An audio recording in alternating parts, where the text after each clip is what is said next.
Hello, and welcome to this episode of the Parents in PR podcast, a mini-series within Sparks by the PRCA. I'm Alex Stevens, founder of Parents in PR and business director at Reuben Sinclair, and today I'm joined by Joe Walton. Joe is co-founder and managing partner of B2B comms agency Fight or Flight. According to PR Week, Fight or Flight is the UK's fastest growing agency of the decade. Its clients include some of the B2B sector's most prestigious blue chips, including Amex, Expedia and LinkedIn, as well as its most exciting scale-ups, including the UK's most recent unicorn Contexter and used car sales platform Motorway. Prior to Fight or Flight, Joe spent 13 years working at Weber Shandwick, where he ran the firm's 40-person UK tech practice. Joe is father to two kids, Charlie, who is 10, and Lucy, who is 7, and is husband to Becky, who is a group customer director at Tesco and former CMO at John Lewis. Joe, thank you so much for joining me. Great to be here, Alex. Thanks for the intro. No worries. I mean, Fight or Flight has seen such amazing growth since you first launched 4 years ago. It's been a huge success, but there's no doubt that took heaps of hard work and dedication from both you and your co-founders. And I'm curious to understand, how the pressures and demands of being a business owner change your experience of being a working parent versus being an employee in an organization. Because I guess ultimately it is a very different proposition. What have you kind of have found from that perspective? Yeah, I think it's a great question. So, I've obviously been on both sides of the fence. I was an employee at Weber Shandwick, and then obviously owning our own business at Fight or Flight, you get quite a good sense of the different experiences of being a working parent. It's obviously much easier when you run your own business. If I want to go to umpires Charlie's cricket game or go and watch Lucy's gymnastics performance, then I can just go and do it. And Dave and Charlie, feel exactly the same. Whereas, I think if you work for somebody else, obviously it depends on the culture that they set the business. And sometimes there can be quite a big difference between what you're told is acceptable and you're allowed to go do, but in reality, what you genuinely feel like you can go and do. And so, I think it's been very liberating for me personally. Yesterday my son dropped on us, Alex, that we needed to make brownies for his enterprise day at school. So the fact that nothing like a I was little able to unexpected cookery lesson. Well, exactly, and I'd made these sort of raspberry scones at the weekend, and he just thought they looked really weird, misshapen. So he's like, I'm not taking those; they're really embarrassing.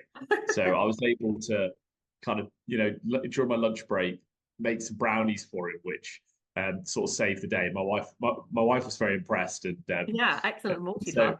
So, right, being able to do that kind of stuff, is brilliant, and I think that's it's great for me, Dave and Charlie. But obviously, our hope is that our employees feel the same, right, and feel like they really do work somewhere where they can go and do the things they need to do with their kids and go be there for sports day and be there for those important formative moments in your kid's life.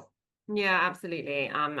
We'll come on to in a second some of the stuff that hopefully you guys are happy talking about in terms of Fight or Flight. But yeah, it's really interesting to hear you actually there to talk more about the positives, I suppose, of being a business owner when it comes to being a parent. And like you say, it does afford you a little bit more flexibility. But clearly, the pressure and the pressure and the strain of being a business owner is definitely still there. But of course, when you became a parent, like you said, you were in an employee position initially. So what was your experience like of becoming a dad and then returning to work? Did you manage to take much time off for paternity leave? What was that transition like, I suppose?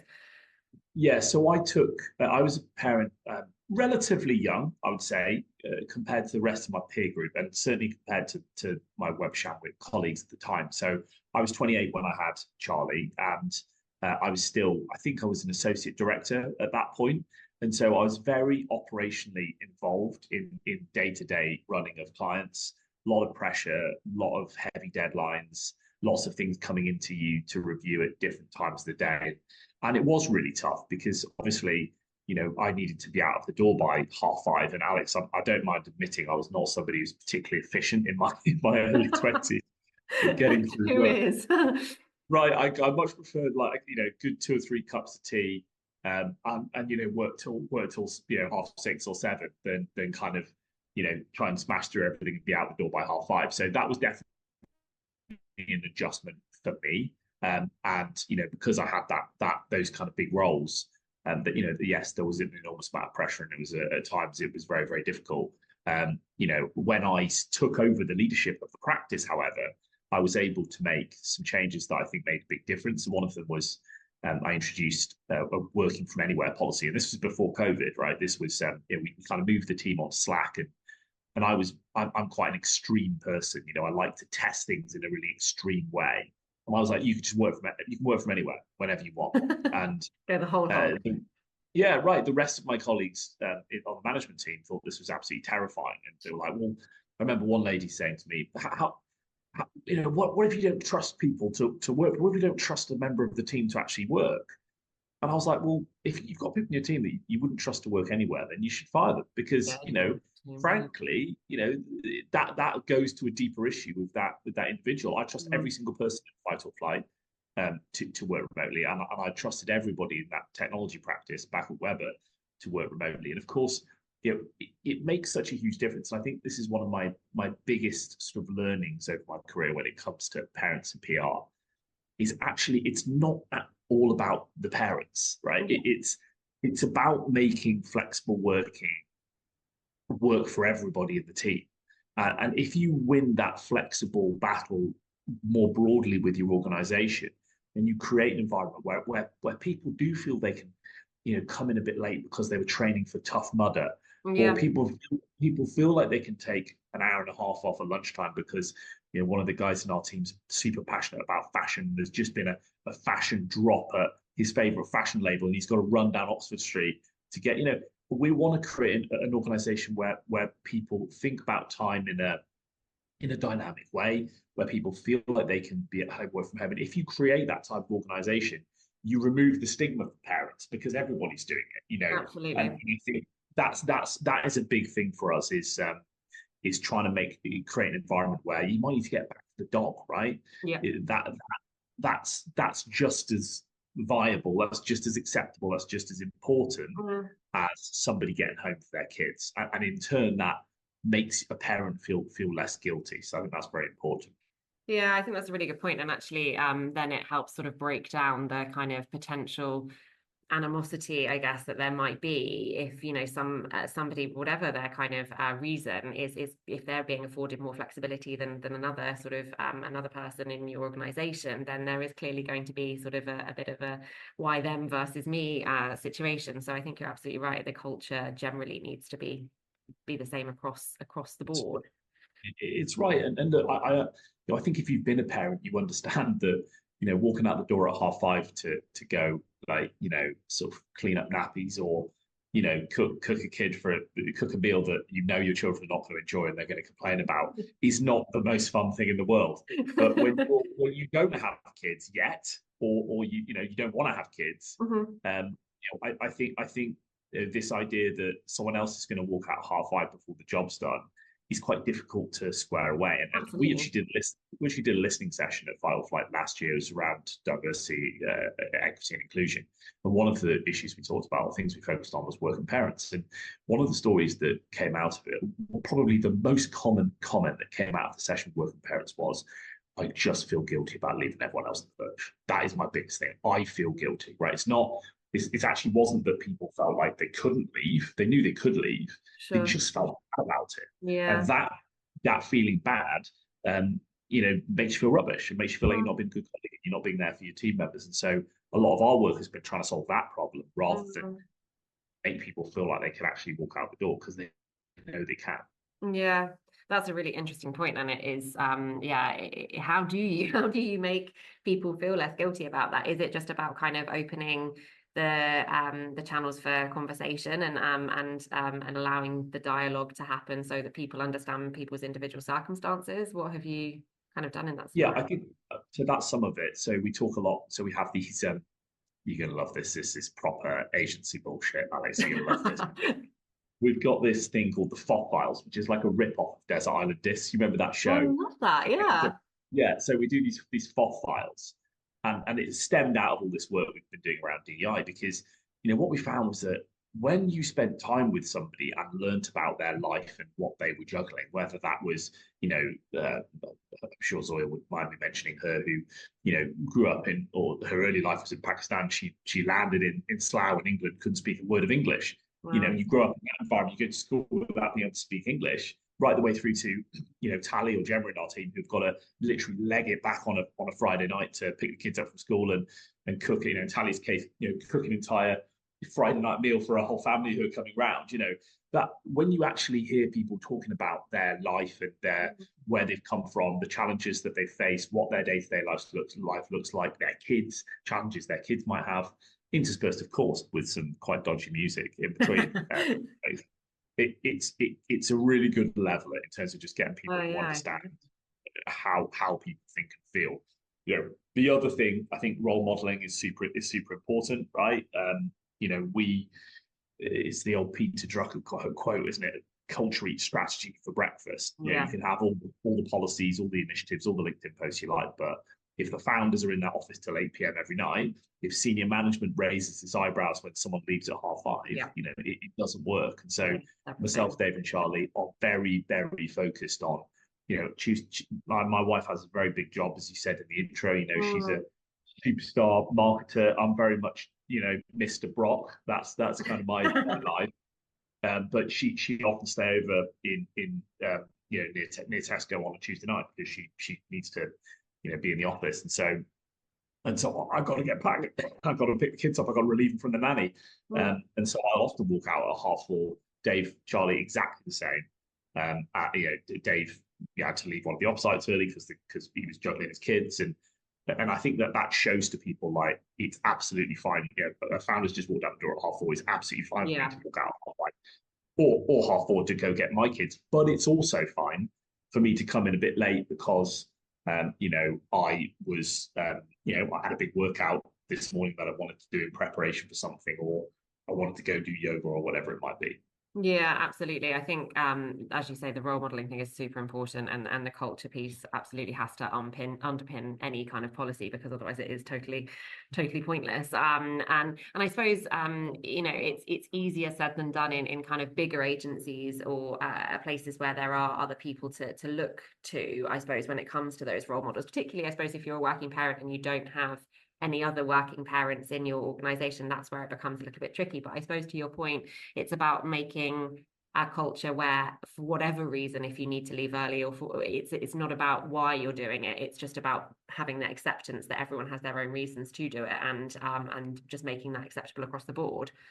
It's absolutely right, and I feel like so many people get so stressed about, you know, their pound of flesh. It's like, you know, I'm paying you this money.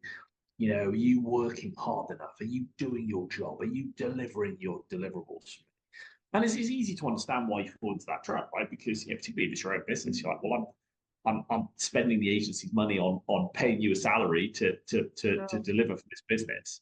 And so it's easy to think that people, or to understand why people get stuck in that sort of mindset. But, you know, the truth of it is, the more you trust people, the more freedom you give people, the more you treat them like adults, the more flexibility that you give them, the more, and you're not going to like to hear this, Alex, but the more you fend them off against people like you I knocking on know, their we are door, the tricky ones. knocking on the door, trying to poach them for another job, right? It's like, this is a market now where, you know, people are going to vote with their feet, and this generation in particular are not going to stay at a business out of, you know, desperately needing to do it to work in a job. They are not afraid of, you know, jumping between different positions, spending time doing freelance, going off traveling. They have a much more dynamic view of the world. And the number one thing they want from an employer is, or you know, a couple of the top things they want from them are respect and trust. You know, treat me with respect, trust me, treat me like an adult, and then give me opportunities to develop and grow my career. And if you can do those things as business, then you're going to keep Don't your have to worry best, about me.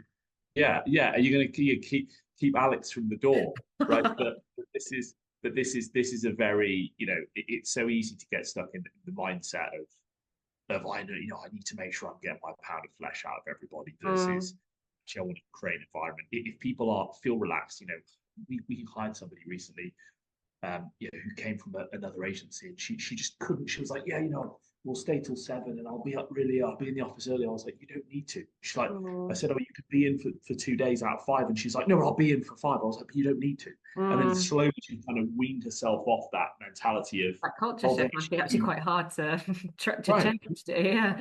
they actually do mean it. They actually do mean that I can do that stuff.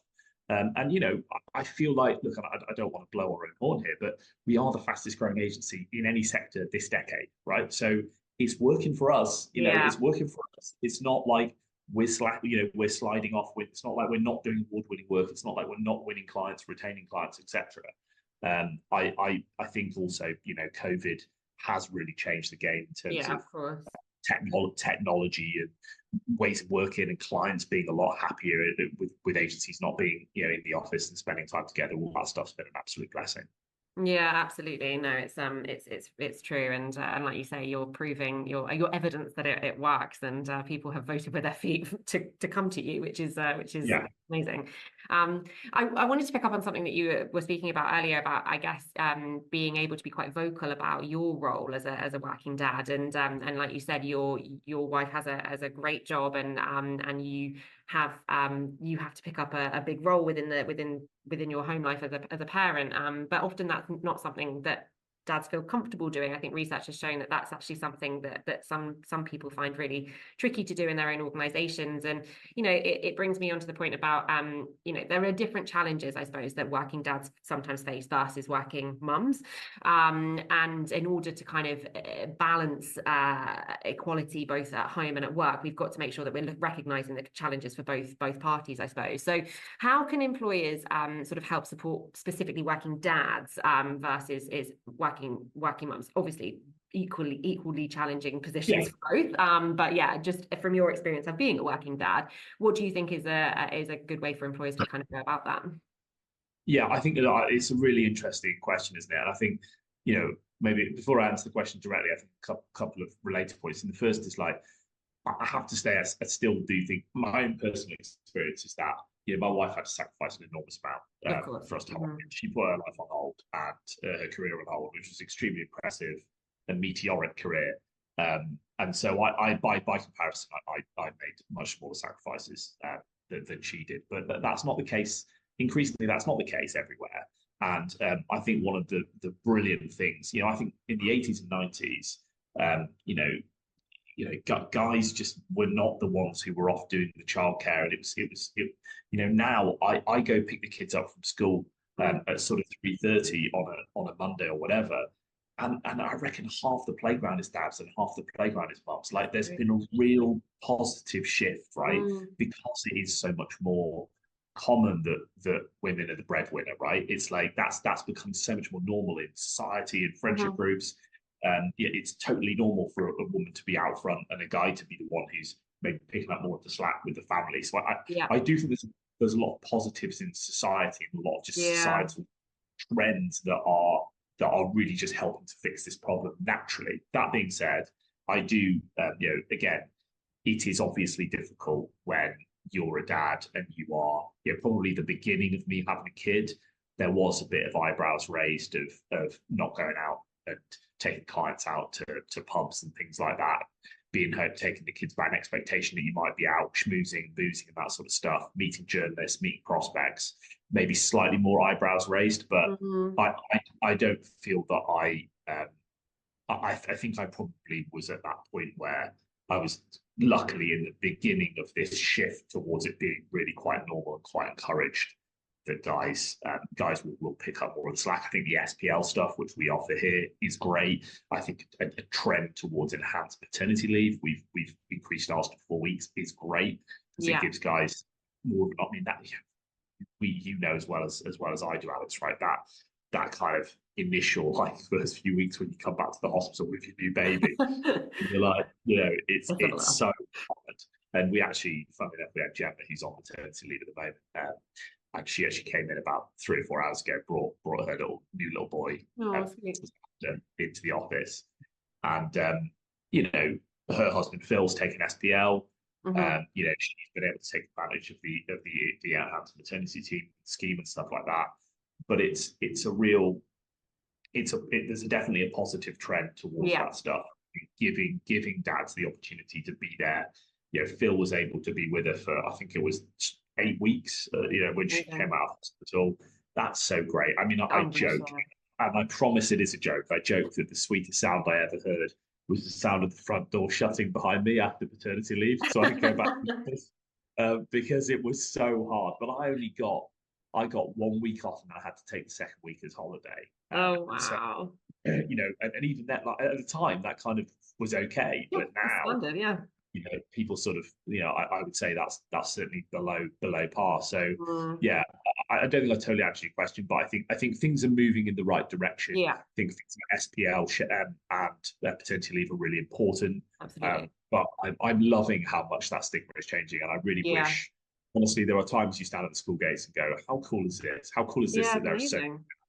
they're here to get their kid after school?" It's brilliant. Yeah, that is brilliant. And I guess it comes also back to your original point about communication and dialogue internally within an organization and allowing people to be their true selves at work, regardless of who that is, whether they're a mum, a Yeah. dad, a carer, a dog parent, or just somebody that's really into a hobby outside of work that takes a lot of their time. As long as people know that, then it allows them to be authentic at work, and that massively helps the conversation, I suppose.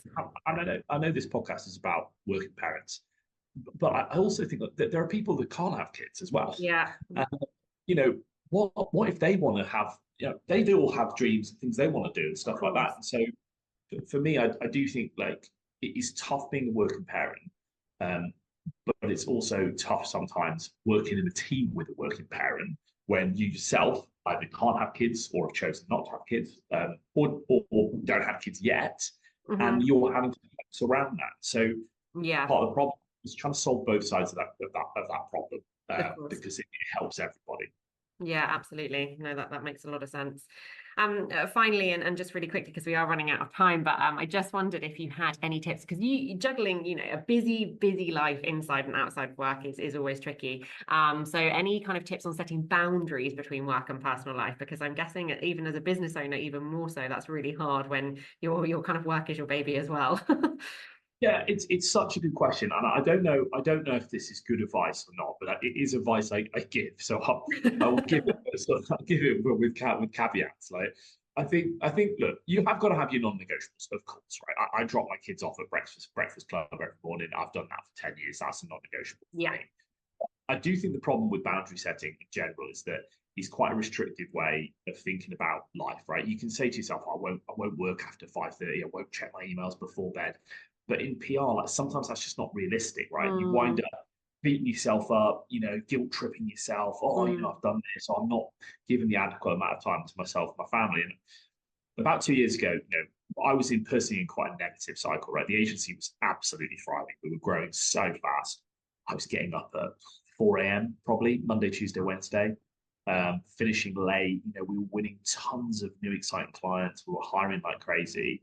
It was exhilarating, sure, but it was also absolutely exhausting. And I mm, spent every weekend stressing because I'm sure, like you, I was taxi driving kids around. I never had any wow. time to get any work done, even if I wanted to. And also, you've got that pressure of, like, that thing in your head, like, right, I've got to be dad here. I've Yeah. been busy all week. I've got to be dad. I've got to take you somewhere good. Got to come up with an activity. Got to take you to a national trust property. Got to do some crafting at home, or do some wholesome family board games. Reduce your screen time. So you put all that pressure on yourself as well. And I think I just had this moment where I was like, do you know what? Like, just stop Mm, stressing. And what I did was I was like, look, and I wrote myself a plan before the weekend, which is an exercise I now do every weekend. Sounds really sad. Write myself no, this a sounds plan. great. And I was just like, give yourself 3 hours to work on Saturday, right? Because the emails are going to stop. Do the most important thing that you're going to spend the whole weekend being stressed about. Hmm. Spend 3 hours doing it. And then, hey, look, you've got another 28 hours of weekend left to be an amazing dad. And for me, it's about being present, right? Yes. Hmm. And what I did was I did that work, nailed it, was really happy with the deck. I think it was a new biz deck. Took the kids on a bike ride, hung out a basketball game, played a Scrabble tournament, ate hot chocolate and brownies at like 9 o'clock, and gave them like a big sugar rush before That's bed. perfect. Yeah, like, my wife was thrilled with that. But like, we had this proper connected weekend. And I was like, yes, that was the breakthrough. That framing really helped me. It was like, Yeah. whatever you're doing, like, commit to it, do it 100%. But also, like, don't guilt trip yourself. Like, sometimes you got to do 3 hours work on a Saturday morning. Much better to do that than spend the whole weekend kind of half dadding In and out. because you're Hmm. stressed and worried and you're not really there or whatever. And so, you So know, things slowed down for us then, and we've got a lot more balance back in the last the business is very much stabilized, got a lot more balance back, brought in some brilliant people that's taken pressure off us. But I still try and live by that. And I still have this Yeah. kind of weekend exercise. It's about, Did it? being present, but giving 100% of yourself to whatever you're doing, and giving yourself a break. I mean, being a Yeah. working parent is really hard. You know this. It's really hard.